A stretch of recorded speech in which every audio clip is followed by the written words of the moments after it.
Vamos a estudiar hoy el libro de Esther. El libro de Esther, en la secuencia de los libros que hemos estado estudiando del Antiguo Testamento, vamos a abordar este libro que tiene ciertas peculiaridades. Y mis objetivos para el día de hoy son tres, básicamente examinar la estructura del texto, cómo está organizado este texto en la Biblia, estudiar la sabiduría que el texto nos brinda y reconocer entonces la manera en que la providencia obra para el bien de los escogidos.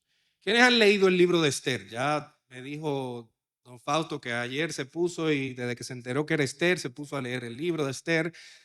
¿Quién me puede decir cuáles son los temas principales, vamos a decir, algunos tópicos que se tratan en el libro de Esther? ¿Quién me puede decir?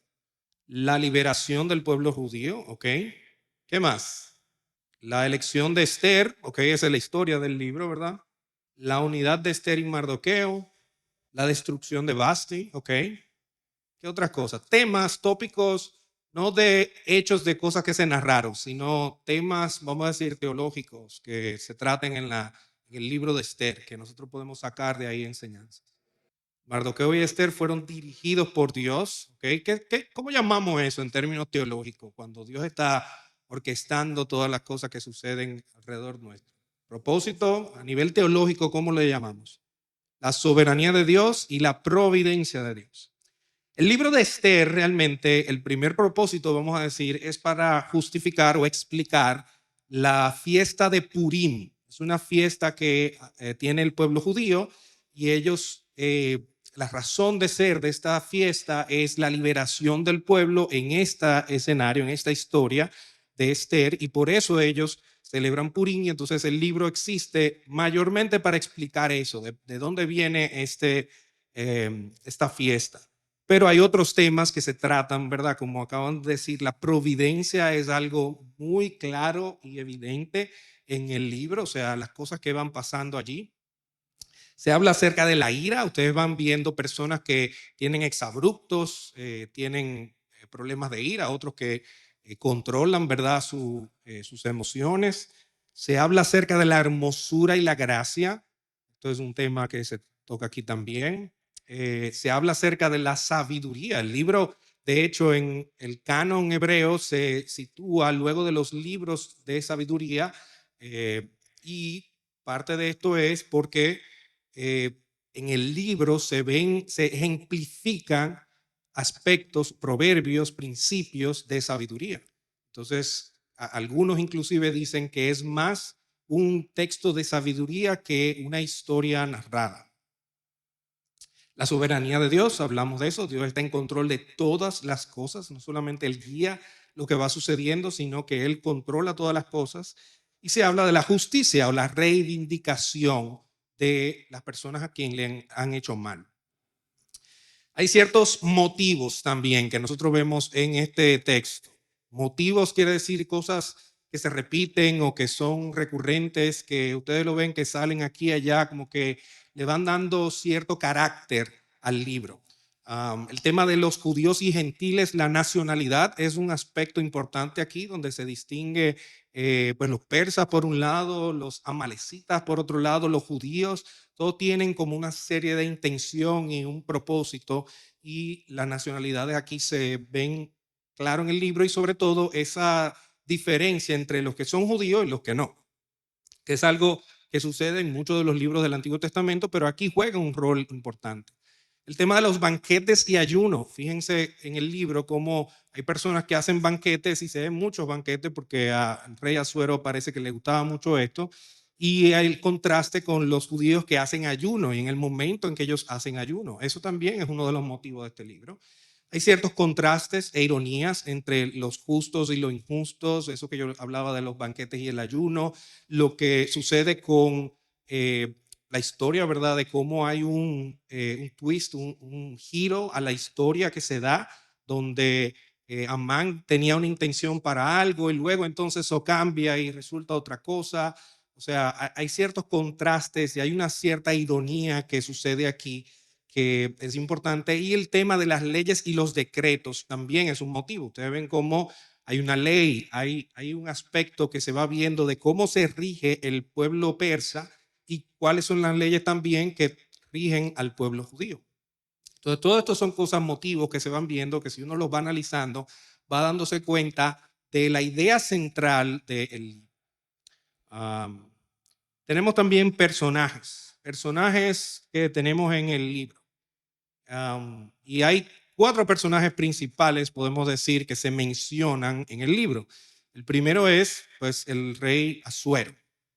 El rey Asuero, aparentemente esto es un título, Asuero, porque de hecho en el texto ustedes ven que dicen el Asuero, es como un título como rey, emperador, César, ¿verdad? Llegó a ser un título en el reino persa, y él creemos que se trata del rey Jerjes. El rey Jerjes, que fue emperador de Persia entre el 486 y el 465 antes de Cristo.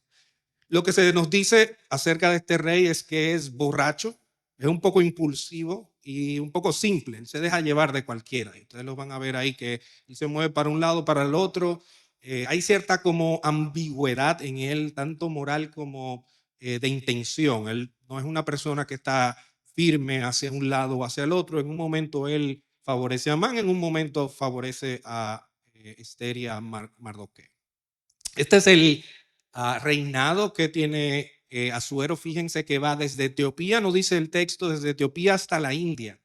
Todo esto está gobernando Asuero. Es un imperio inmenso. Dice que tiene 127 provincias a su cargo. Es una persona con mucho poder, con mucha riqueza, y algo que también se muestra en el texto cuando lo estamos viendo. Otro de los personajes, pues, es Esther. Pudiéramos decir que es el personaje principal porque se nombra el libro para ella. Esther, su nombre judío es Adasa. Esther es un nombre persa, pero su nombre judío es Adasa. Y ella es una judía que es huérfana. Se nos dice que ella perdió a sus padres y entonces fue criada por Mardoqueo. También se nos dice que ella es hermosa de semblante y de buen parecer. O sea, ella aparentemente era bonita de cara y bonita de cuerpo, ¿verdad? Eso es lo que dice el texto. Nosotros la vemos también que es obediente. Ella obedece a Mardoqueo en lo que le dice, obedece al eunuco en lo que le pide. O sea, es una persona llevadera, es una persona que se deja llevar fácil, que tiene mucho respeto a la autoridad. Lo vemos como ella se conduce con el rey Asuero también. Y actúa con mucha gracia. Nunca la vemos hablando mal, sino hablando con mucha gracia. Y además dice la escritura que ella encontraba gracia a los ojos de todo el mundo. O sea, a ella le caía bien a todo el mundo. Esa gente como que son agradables, que son nice, que tú no tienes nada malo que decir de Esther, porque todo el mundo dice, mira, ¿y qué te parece? No, me encanta Esther. Todo el mundo encantado con Esther y la ayudan, de hecho. Entonces, por eso dice, Esther hallaba favor ante los ojos de cuantos le veían. Todo el mundo que le conocía le caía bien Esther. ¿Okay? El otro personaje que nosotros tenemos es Mardoqueo. Mardoqueo es un judío de la tribu de Benjamín. Y aquí es que viene el tema de las nacionalidades, cómo juega un rol, porque esta tribu de Benjamín, estos judíos, tenían una enemistad con los amalecitas. En 1 Samuel 15, Dios le manda a que ellos exterminen los amalecitas, y sin embargo Saúl, que es de esta tribu, lo deja vivir al rey Agag. Entonces, como deja vivir el rey Agag, ellos tienen una descendencia. Bueno, Samuel los mata después de Agag, pero ellos tienen descendencia, y esta descendencia de los amalecitas entra en conflicto con los judíos, y en especial con esta tribu. Hay un problema histórico, digamos, ahí entre estos dos pueblos. Y Mardoqueo se representa, digamos, un lado de esta historia. Dice el texto que él había sido deportado de Jerusalén con los cautivos que habían sido deportados con Jeconías, rey de Judá, a quien se había llevado cautivo Nabucodonosor, rey de Babilonia. O sea que es un judío expatriado o llevado en cautiverio, y que aparentemente era un poco más viejo que Esther, porque cuando los padres de Esther mueren, que era su tío, el tío de Mardoqueo muere, él la adopta como una hija. Si la adopta como una hija, significa que él era mayor de edad, ya él era un adulto. Aunque era su prima, él la adopta como adulto. Amán es el enemigo de la historia. Él es el malo de la película, ¿verdad? Y Amán es amalecita. Aquí viene el tema de las naciones. Amalecitas son enemigos, como yo les dije, de los judíos, porque son descendientes del rey Agag que Saúl no destruyó. Y esto se nos explica aquí. Dice que Amán era hijo de Amadeta el Agageo, enemigo de los judíos. Se aclara eso bien porque es parte del propósito del libro, decir cuál es el problema entre estos. ¿Quién falta por mencionar en este libro? Vamos a ver. Carmen creo que dijo algo, pero ¿quién falta? Dios. Es el único libro de la Biblia donde Dios no se menciona. El único libro de la Biblia donde Dios no se menciona. Ahora, ¿eso significa que Dios no está presente en la historia? No, ¿verdad? Es un poco quizás el propósito del autor de no mencionar a Dios. De hecho, en un pueblo tan religioso como el judío, cuando se mencionan cosas como que ellos hicieron ayunas o como que ellos iban a ser librados de alguna otra parte, es curioso que el autor no mencione a Dios de manera explícita. O sea, tiene que haber hecho como un esfuerzo para decir, yo no voy a mencionar a Dios aquí. Y probablemente, o digamos, podemos especular, pensar que parte de esto es para que nosotros podamos ver y indagar, pensar en dónde está Dios en medio de esto. Porque en nuestra vida nos sucede lo mismo. Usted no sabe, nadie le está diciendo, esto fue Dios que te lo mandó porque Él me lo reveló y te dijo y todo, tú no estás viendo todo lo que está sucediendo alrededor tuyo y todo lo que te pasa, tú no estás viendo el narrador detrás, como vemos en los otros textos de la Biblia. El Espíritu Santo movió a Pablo y lo llevó a tal sitio, sí, pero nosotros no sabemos cuando el Espíritu Santo nos está moviendo a algún lado, nadie nos lo está diciendo que eso es lo que está pasando. Sino nosotros estamos viendo cómo el autor de Esther está viendo cuáles son los hechos humanos, qué son las cosas que están pasando. Sin embargo, la providencia es muy evidente en esta historia. Ustedes ven cosas que van pasando que tú dices, no, pero es que esto no puede ser, es demasiada coincidencia, eso es sorprendente. ¿Por qué pasó esto? ¿Y por qué eligieron a Esther? ¿Por qué Esther luego fue bien recibida y Mardoqueo oyó un complot? O sea, hay ciertas cosas que suceden en la historia que se van entrelazando, que es evidente que es la providencia de Dios actuando aquí. Pregunta. No sé si lo dijeron antes de llegar, pero ¿me podías reconfirmar quién es el autor del libro de Esther? No se conoce el autor del libro de Esther. Él se queda anónimo y se queda, digamos, se acepta de esa manera de que no tiene un autor explícito el libro de Esther. Don Bolívar. Aunque hay algunos que dicen que fue Mardoqueo, pero no hay, así como tú dices. Y Claro, la reina Basti no juega su papel. Y hay cosas bien, pero Basti no tiene un rol preponderante. De hecho, Basti ni siquiera tiene diálogo, no habla en este texto. O sea, cuando usted ve en una película a alguien que le hacen un cameo, se dice que se ve por un ratico y ya no se ve más, es un actor secundario, no es primario. Entonces, la tarea que nos queda a nosotros, la tarea que yo les pongo a ustedes, es buscar la mano de Dios en la historia. A medida que vayamos viendo la historia, yo quiero que ustedes vayan pensando y anoten por ahí si tienen. Yo no les puse hojita, pero anoten por ahí. ¿Cuáles son las diosidencias? ¿Qué cosas ustedes ven que fueron la providencia del Señor obrando en este caso?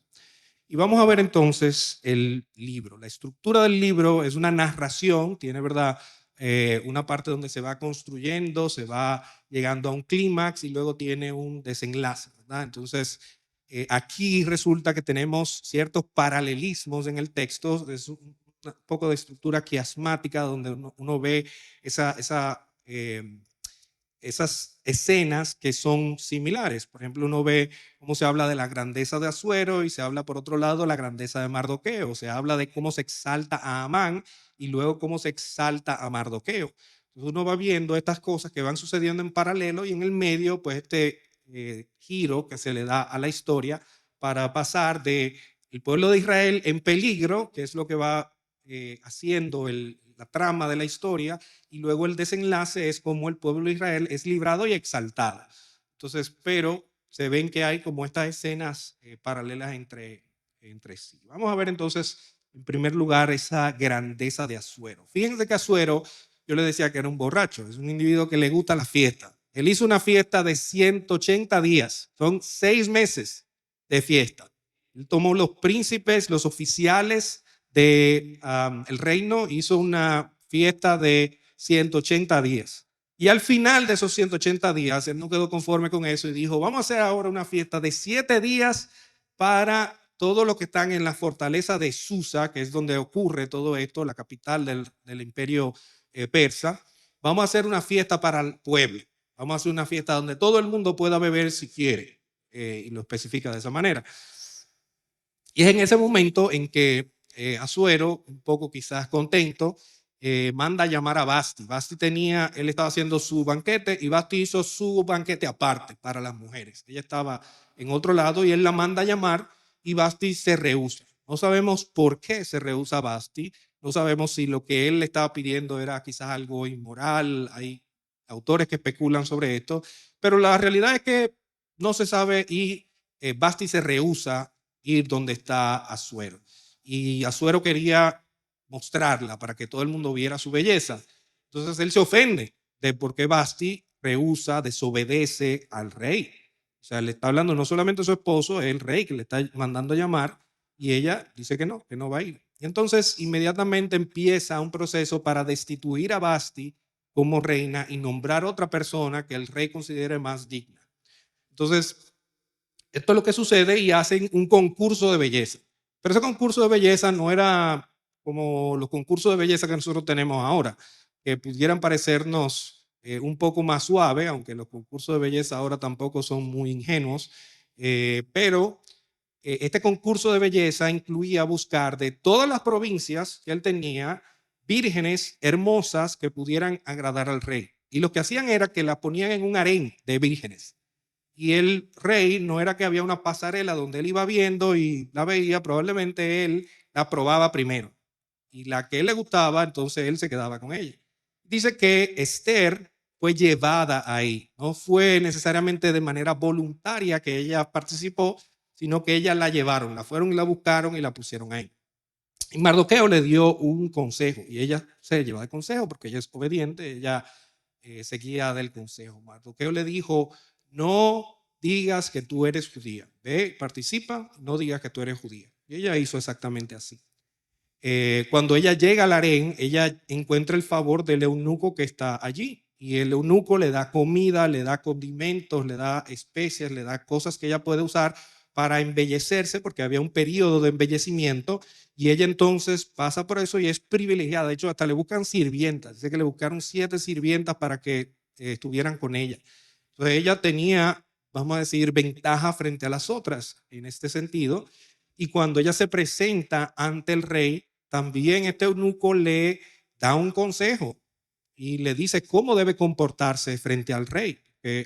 Acuérdense que es una persona que viene de una casa de cautiverio, o sea, no era una persona de la realeza. Ella no sabía cómo conducirse bien ante el rey. Entonces ella recibe este consejo, ella recibe el consejo y hace así. Y el rey se fija en ella y la ve bonita y dice, esta va a ser mi reina, le elige como la reina. Esto no es tampoco casual, esto tiene un propósito y obviamente el libro se trata del propósito que Dios tenía con ella ser elegida reina. Y en esto, cuando ella va a visitar al rey, Mardoqueo está afuera, fuera de las oficinas, vamos a decir, del rey, y escucha a 2 eunucos que tienen un complot para asesinar al rey. Y va y se lo dice a Esther de una vez, que ella es reina. Va y le dice, Esther, mira, hay gente que quiere matar a tu marido y aprenden a estos 2 eunucos, lo cogen preso y lo ahorcan. Y la tradición era que las personas que tenían este tipo de gesto con el rey, que eran reconocidos de esta manera, se le daban honores. Pero resulta que a Mardoqueo no le hicieron nada. Mardoqueo hace esta acción buena y eso queda desapercibido. Pero esto no es casual tampoco. En ese momento no era el momento de ser reconocido Mardoqueo. Quizá Mardoqueo se queda, ay, pero mira, yo hice esto y a mí nadie me dijo nada. Pero Dios tenía un propósito con esto. Luego se nos presenta, en el capítulo 3, se nos presenta a Amán. Aquí se nos introduce a Amán, se nos dice quién es Amán, enemigo de los judíos, amalecita. Entonces se dice que el rey Asuero exaltó a Amán y lo puso por encima de sus príncipes. lo puso por encima de sus príncipes, y todos los siervos del rey, como él era una persona de mucha autoridad, se inclinaban ante él, menos Mardoqueo. Y esto a él le molestaba, porque este señor no se inclina ante mí, si yo soy la gran pieza. Y él se exalta. Y fíjense que esto es un contraste también que hay en el carácter de Amán. Amán es un individuo soberbio, orgulloso, él es egocéntrico, él se cree más grande que todo el mundo, casi más grande que el rey inclusive. Y entonces Amán se enoja contra Mardoqueo y contra los judíos por esto que está sucediendo. No solamente es que esto sucede, sino que también él tiene este trasfondo donde él es amalecita y él ve a los judíos como los enemigos. Cuando él se entera que Mardoqueo es judío, él le molesta más todavía. Y entonces empieza a hacer un complot para matar a los judíos.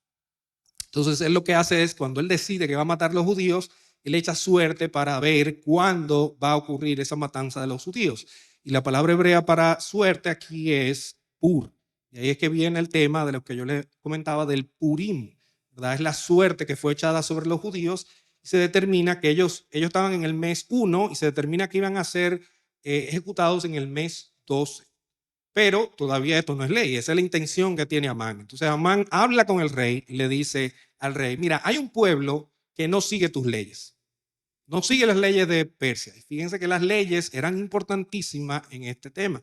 Cuando Basti es derrocada o cuando se le quita su reinado, se emite una ley. ¿Para qué? Para que las mujeres respeten a los hombres. Entonces eso es parte de la ley de Persia. La ley de Persia es inamovible. Vamos a ver también al final. Entonces, el hecho de que haya un pueblo que no respetara la ley era una ofensa grande en el imperio.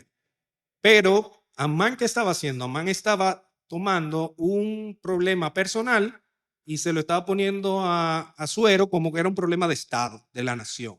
Él lo estaba tergiversando para su conveniencia. No que los políticos hagan eso de que cojan, ¿verdad?, cosas personales y lo hagan necesidades del Estado. Eso casi no ocurre ya, pero en ese momento ocurría.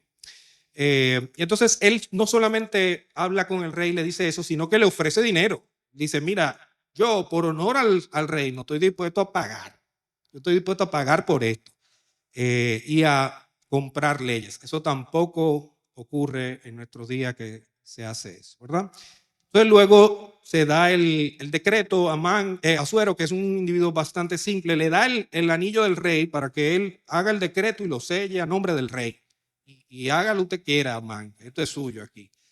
Y se enviaron cartas por medio de los correos a todas las provincias del rey para destruir, matar y exterminar a todos los judíos, jóvenes y ancianos, niños y mujeres, en un solo día, el día 13 del mes 12, que es el mes de Adar, y sus posesiones dadas al saqueo. Imagínense, en las 127 provincias tenían 12 meses para llevar este comunicado, prepararse para ese día, exterminar a los judíos y robarle todo lo que ellos tuvieran. Eso a mí no me caía mal el vecino de al lado, pero como yo me iba a quedar con la tierra de él, pues yo iba y lo atacaba y me quedaba con todo lo que él tenía.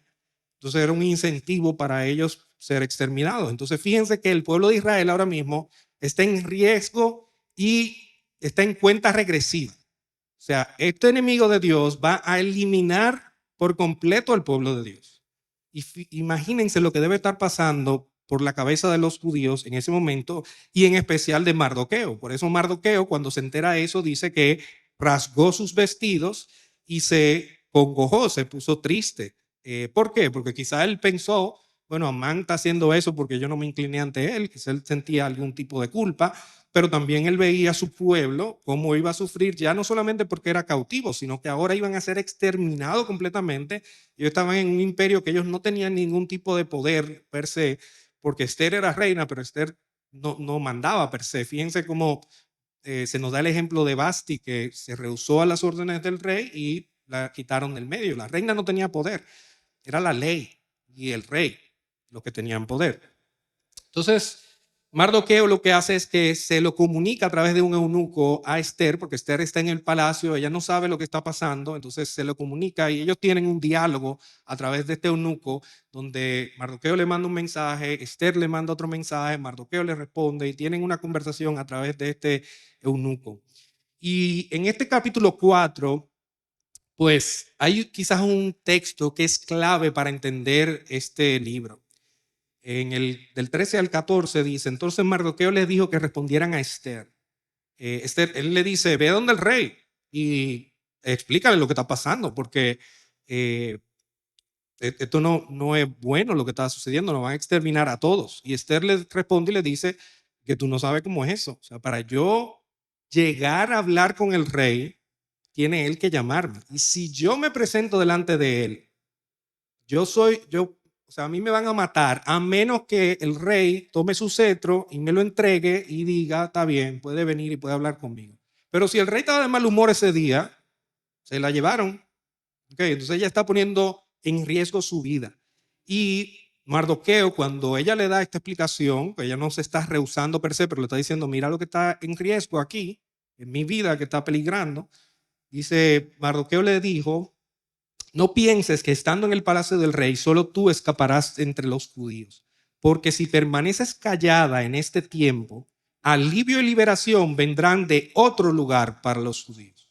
¿De qué otro lugar ustedes creen que vendría? Dios iba a tener su control. De alguna manera Dios lo iba a librar, ¿no? Quizás no en nombre tuyo, pero de alguna manera. Pero tú y la casa de tu padre perecerán. Y quién sabe si para una ocasión como esta habrás sido elegido reina. O sea, él está diciendo, aquí hay algo que está sucediendo. Mira, esto que nos sucedió no es casualidad que tú hayas sido elegida reina en este momento. O sea, nosotros tenemos una entrada al rey que antes no teníamos. Si esto hubiese sucedido y Esther no era rey, probablemente hubiesen aniquilado el pueblo de Israel, pero Dios estaba orquestando estas cosas. Y nosotros tenemos también aquí un incentivo, vamos a decir, para nosotros hacer el bien y tratar de buscar la voluntad de Dios. ¿Por qué?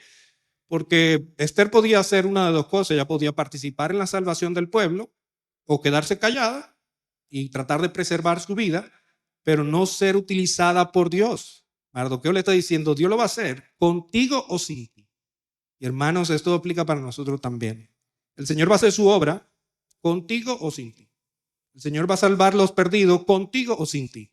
Somos nosotros los privilegiados de poder participar en ese proceso, en ese plan de redención, en tener un rol en eso.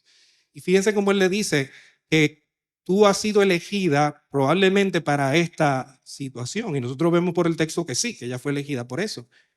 Bueno, Dios te ha puesto en el lugar que te ha puesto para hacer su obra en este momento. Dios tiene un propósito con tu vida, que es parte del plan de redención. Tú eres parte de ese plan, porque nosotros somos su iglesia y somos la continuación de esos que promueven o proclaman las verdades de Dios. Y esto es lo que está sucediendo aquí. Entonces, no lo vea como que, bueno, yo no necesito hacer nada. Es un privilegio para nosotros hacerlo. Y Dios tiene un propósito contigo para hacer su obra y su plan redentor. Nosotros somos los privilegiados de participar.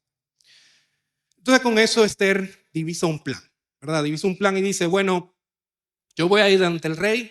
Si yo muero, que muera. Si perezco, que perezca, dice Esther. Ya ella se la va a jugar el todo por el todo y ella va a hacer lo que le dijo Mardoqueo, porque ella era obediente, se llevaba de consejo, pero también ella entendió lo que estaba en riesgo aquí. Ella tenía que hacer algo aunque le costara la vida. Y entonces, bajo peligro de muerte, pues Esther se presenta ante el rey y ella se acerca con miedo. El rey le extiende su cetro. No es coincidencia, no es casual tampoco que esto suceda, porque Dios mueve a los reyes y él mueve el corazón de los reyes, ¿verdad?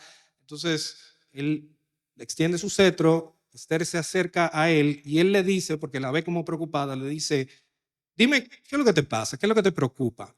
Y no te preocupes por lo que eso vaya a costar. Yo te puedo dar hasta la mitad del reino. O sea, lo que tú quieras, pide por tu boca y que yo te voy a dar. Tú quieres que la mitad del reino te rinda tributo, te pague los impuestos. Yo te doy eso. Y ella no pide nada.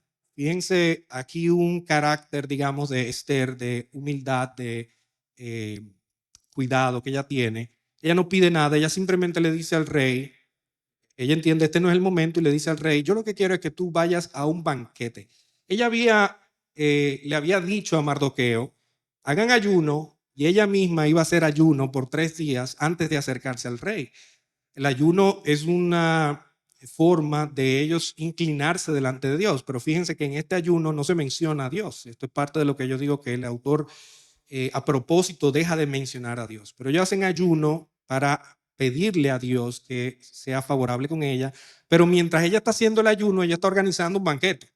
Imagínense que ella no come, pero ella está preparando ahí los pollos, la carnita y todas las cosas que le va a brindar al rey. Y le dice, hoy rey, yo tengo un banquete que es para ti y para Amán. Entonces invita a Amán, y Amán, que era egocéntrico, él le encantaba que lo tomaran en cuenta, dice, oye, pero están haciendo un banquete para mí y para el rey. O sea, imagínate tú, lo grande que soy yo aquí. Y entonces él se va contento y sale del banquete contento y va inclusive a contarle a su familia lo que pasó. Señores, vengan a ver, miren. Estábamos el rey, Esther y yo en ese banquete. Eso era para nosotros ahí.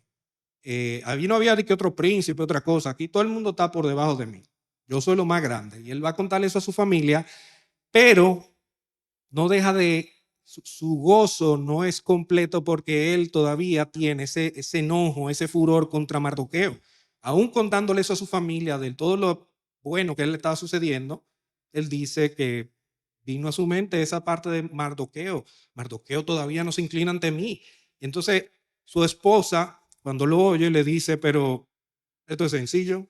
Mira, levanta una horca o una, texto lo que dice es como un palo grande, ¿verdad? Que era de 22 pies, eso como 6 pisos para arriba. Levanta un palo alto donde vayan a matar a Mardoqueo, que no se sabe si era ahorcarlo o a clavarlo allá arriba. Era algo tan alto para que todo el mundo lo viera. Y su esposa le da ese consejo y él lo sigue. Y en la noche ellos empiezan a construir eso. Ese mismo día, el día del banquete, empiezan a construir eso. Y ellos entonces hacen este complot para ir donde el rey y pedirle la cabeza de Mardoqueo. Entonces, ¿qué sucede? Pues esa noche, tampoco casualmente, el rey está desvelado, no puede dormir, tiene un insomnio. ¿Y qué se le ocurre al rey ponerse a hacer? En vez de él ponerse a jugar belluga o a contar ovejitas, pues él lo que pide es que le lleven las crónicas del reino, donde estaba anotado nada más y nada menos que lo que había hecho Mardoqueo. Y eso es lo que le leen. ¿Coincidencia? No, no hay coincidencia. Y él pregunta, ven acá, ¿qué se hizo con este judío Mardoqueo? No, nada, nada. No, es una deshonra grande que una persona así no haya sido honrada como debe ser honrada. Entonces él empieza y dice, bueno, ¿qué podemos hacer para honrar a Mardoqueo? Cuando llega la mañana, él le dice a su siervo, miren a ver allá afuera quién está de los príncipes míos para que me pueda ayudar con esto. ¿Y quién está allá afuera, ustedes creen? Amán, que viene pensando en cómo van a matar a Mardoqueo, cómo él va a convencer al rey para matar a Mardoqueo. Y antes de que Amán pueda hablar y decirle algo, el rey le dice, ven acá, ¿qué tú crees que se puede hacer con una persona a quien el rey quiere honrar? Y Amán, orgulloso y egoísta como él solo, dice, pero ¿a quién va el rey a querer honrar más que a mí? ¿Eso es conmigo? Y entonces, ¿qué dice él? Él empieza a pedir por su boca. Él empieza a decir, bueno, que le pongan una ropa que haya sido usada por el rey, una ropa muy distinguida y que todo el mundo sepa que eso era del rey. Que le pongan un caballo que fuera del rey. Y que además de eso vaya uno de los príncipes y vaya gritando por toda la ciudad, así se honra al hombre a quien el rey quiere honrar, gritando, porque él quería que le hicieran eso a él. Pero resulta que el rey entonces, desde que él le acaba de decir todo eso, le dice, Amán, está buenísimo eso, todo eso que tú me has dicho, ya que tú sabes cómo es que se va a hacer todo eso y tú eres el de la idea, hazlo tú con el judío Mardoqueo. Y entonces, ¿y cómo le dice él ahora que a Mardoqueo lo van a matar? Que él lo quiere matar y que él tiene algo ahí para matarlo. Bueno, ya no puede hacer nada. Entonces él tiene que obedecer al rey y salir a exaltar a Mardoqueo en toda la ciudad y a decir lo grande que es el rey que quiere honrar a este hombre, y lo visten con el vestido del rey y todo lo demás. En ese momento entonces Esther vuelve donde el rey y el rey le dice, Esther, ¿qué es lo que tú quieres? Y hace otro banquete, invitan a Amán, invitan al rey. Y cuando están ahí, el rey sigue insistiéndole. Le dice en medio del banquete, le dice a la reina, ¿qué es lo que a ti te preocupa? ¿Por qué es que tú estás haciendo esto y cómo puedo yo ayudarte? Yo te voy a dar lo que tú quieras. Dime, pide por tu boca que yo te doy lo que tú quieras. Y en ese momento es que ella entonces empieza a hablar y dice, mira, yo no te voy a pedir por mí o por mi pueblo que esté en cautiverio, porque si nosotros tuviéramos aquí esclavos tuyos, eso fuera bien, nosotros de eso no nos quejamos. El problema es que alguien quiere exterminarnos a todos, incluyéndome a mí que soy judía.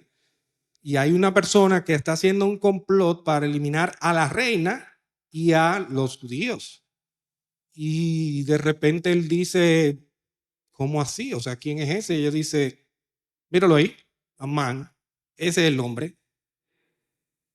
El rey Asuero se queda atónito, se queda, o sea, él era una persona iracunda y él estaba pasadito de trago, acuérdense que estaba en un banquete, y él empieza como en su furor, sale de donde están, se va. Y Amán, que ya sabe lo que está sucediendo, se asusta y va donde Esther a rogarle por su vida, pero se le acerca de una manera indecorosa para una reina. Y cuando vuelve a Asuero, ¿qué encuentra? No solamente que Amán está haciendo complot en contra de él y de la reina, ahora se quiere sobrepasar con la reina en mi presencia, yo aquí en mi casa y él se está sobrepasando con ella. ¿Cómo es posible eso? ¿Y qué vamos a hacer con este hombre? Ay, resulta que hay un eunuco por ahí que calladito dijo, miren, no es por nada, yo me enteré de esto, hay una horca que habían preparado anoche ahí, que ya está lista, la horca que iban a matar a Mardoqueo, entonces la usan con él. Fíjense la ironía de esto. Él intentó hacerle daño al pueblo de Dios, sin embargo, eso mismo que él usó para el daño del pueblo de Dios se revirtió en contra de él. Y entonces Mardoqueo es sentenciado a muerte y es muerto en la misma horca que él preparó. Luego entonces, Amán,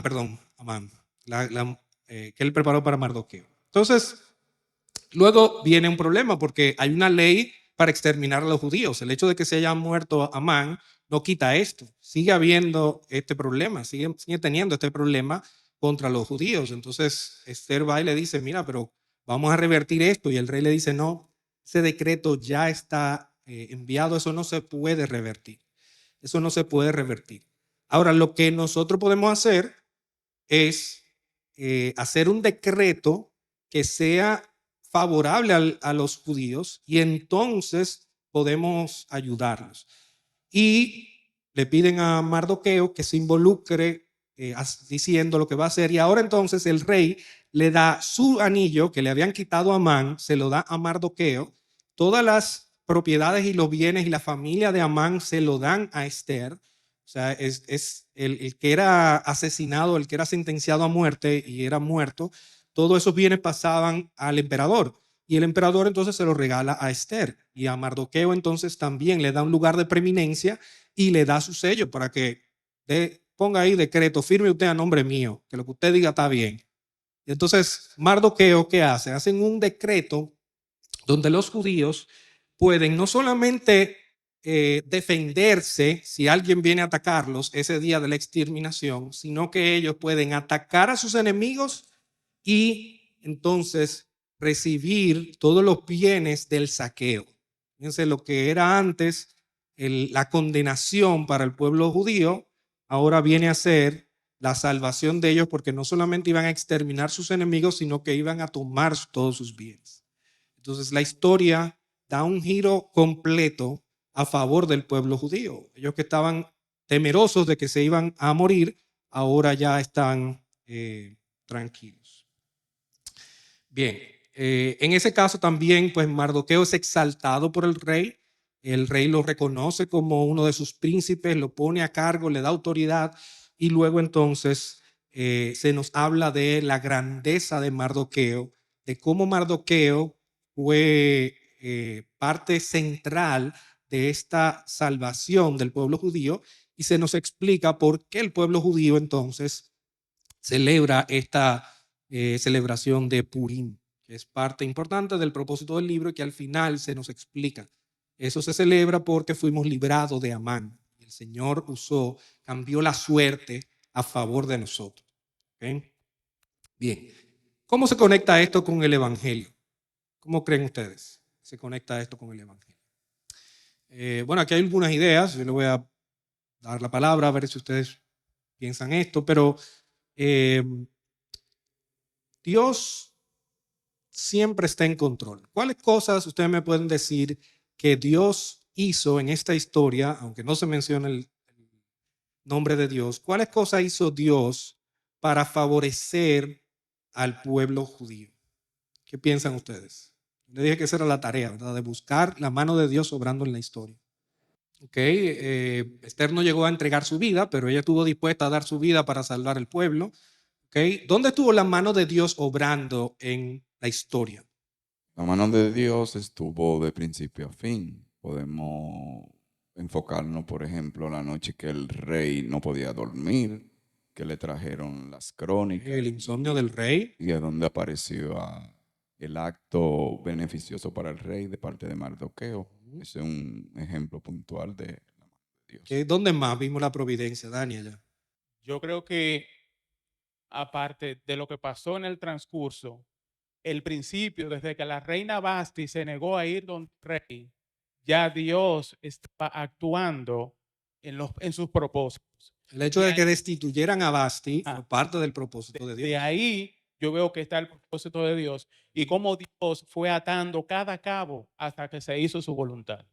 Claro. ¿Qué otra cosa pueden ustedes ver de la providencia de Dios? Marcos. Que el Señor estuvo moviendo los corazones de las personas, como el rey, cuando Esther se presentó ante él y le dio el báculo.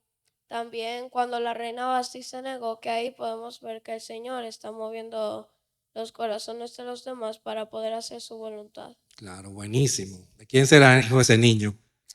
El hecho, fíjense cómo dice que Esther encontraba gracia ante los ojos de todos los que la veían. Eso no es normal.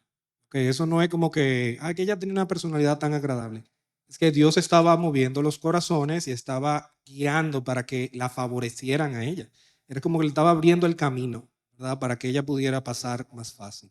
¿Qué otra cosa podemos ver de la providencia de Dios?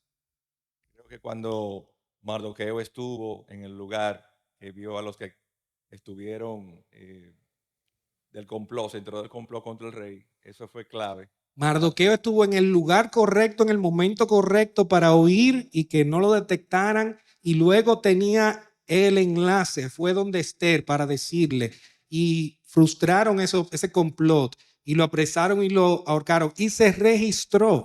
Nada de eso es coincidencia, se registró y en ese momento no le dieron la honra que merecía. Si se lo hubiesen dado en ese momento, después Amán no hubiese tenido que hacer lo que hizo. Y Amán probablemente tampoco hubiese logrado matar a Mardoqueo, porque hubiese llegado a decir, mira, hay que matar a Mardoqueo, pero el que se exaltó, se honró, sí, ese mismo, ese te quiere matar. Entonces, todo sucedió de una manera providencial que el Señor orquestó para que pudiera suceder lo que al final sucedió, y era el propósito de Dios. El propósito de Dios no se puede frustrar. El propósito de Dios siempre se cumple. Él no cambió de plan. Los planes cambiaron para Amán, para Mardoqueo, para el rey. Ellos cambiaron. Pero el plan de Dios, desde un principio, nosotros lo podemos ver bien claro. Desde un principio, Él tiene su plan y Él llegó a ser su cometido. ¿Cómo conecta esto con el Evangelio? Bueno, Dios siempre protegerá a su pueblo para cumplir su gran plan de redención. Esto es parte de lo que nosotros podemos estar en confianza. Tenemos gente que nos están atacando, que nos acusan, que están haciendo complot en contra de nosotros y están predicando en contra de lo que dice la palabra de Dios. Bueno, no importa. Dios va a hacer su plan y va a protegernos a nosotros para que podamos cumplir con su plan. Dios juzgará también. Él juzgará al que tiene las malas intenciones. En el caso de Amán, era una persona segunda solamente al rey, que no se podía salir con la suya, una gente que fuera así. Imagínense que usted a un vicepresidente aquí quiera hacerle daño. Es una persona con mucho poder. Y estamos hablando de un rey soberano. No es como ahora que son democráticos, es un imperio. Era que el que él decía lo matan, lo mataban. O sea, él tenía esa potestad. Y sin embargo, Dios juzgó a ese príncipe que era el segundo al rey. Dios los juzgó y lo mataron en un día. El pueblo necesita un salvador, esto es parte de lo que vemos. El pueblo estaba en riesgo. Si Esther no ofrece su vida, si no hay quien intervenga delante del rey, pues el pueblo iba a perecer. Entonces, esto nos enseña también cómo nosotros estamos perdidos en nuestros delitos y pecados y necesitamos un salvador que intervenga por nosotros. Fíjense esa escena de Apocalipsis 5, donde el Señor, Juan dice que no se encontró a nadie que pudiera tomar el rollo y fue el Señor que tuvo que venir a intervenir. Esto es la forma en cómo el Señor va a interceder y a salvarnos a nosotros delante del Rey soberano. Y luego pues nada escapa del control de Dios. Todos los detalles de la historia estaban orquestados por Dios. ¿Qué sucede con nuestras vidas? Lo que está sucediendo en nuestra vida está también bajo el control de Dios. A veces ustedes ven las cosas solamente de la perspectiva humana. Me pasó esto, tuve esta tragedia, fulano me hizo un daño, pero todo eso está bajo el control de Dios. Y nosotros tenemos que enfocarnos en Dios, hacer ese ejercicio en nuestras vidas de decir, ven acá, y todo esto que me está pasando, ¿dónde está Dios en medio de esto? Pastor, te va a decir algo. En ese sentido, el tema de la tipología es importante.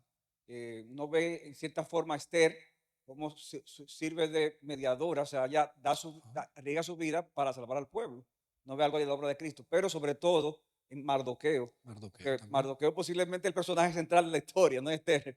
Y uno ve cómo Mardoqueo humillado, pero es exaltado, cómo quiere ser destruido. O sea, ahí hay el tema de lo que se llama de la simiente de la serpiente y la simiente de la mujer, la batalla, y cómo al final vence la simiente de la mujer, representada de Mardoqueo, y la forma que termina el libro de Esther es exaltando, como tú decías, la figura de Mardoqueo.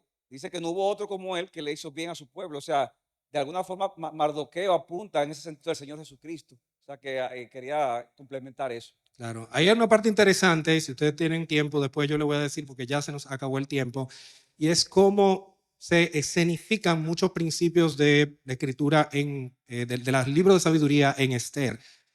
Por ejemplo, esta parte donde se da este contraste entre Amán y Mardoqueo, Proverbios 11:8 dice, el justo es librado de tribulación y el impío toma su lugar. Esto es una escena, ¿verdad?, de Esther 8, ahí lo vemos bien claro. El justo fue librado y el impío tomó su lugar. El que siembra maldad cosecha desgracias. El Señor lo destruirá con el cetro de su ira. Hay muchos textos que si nosotros lo vamos buscando y haciendo esa relación, vamos a ver que se cumplen en el libro de Esther, se escenifican en el libro de Esther, que nos conectan con la sabiduría de Dios.